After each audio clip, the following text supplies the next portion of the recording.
It's a race against time.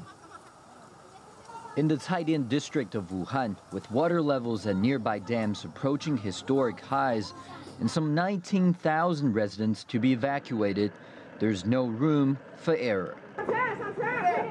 And no one was to be left behind. We began persuading residents to evacuate in the morning. We told them when and where to gather, and we arranged buses to transport them. For the weak and the elderly, we have to arrange special pickups too. But what's been harder than the logistics is the convincing. It's difficult. Many are willing to leave.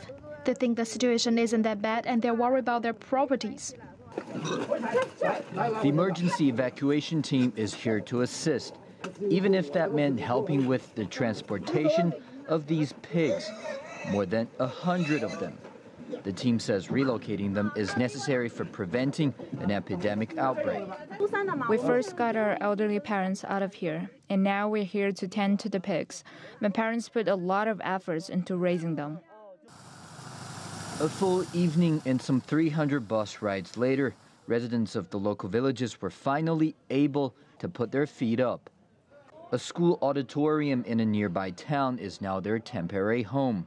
Few had time to take with them anything beyond the basic necessities. But most understood that the evacuation workers were looking out for their interests and their lives.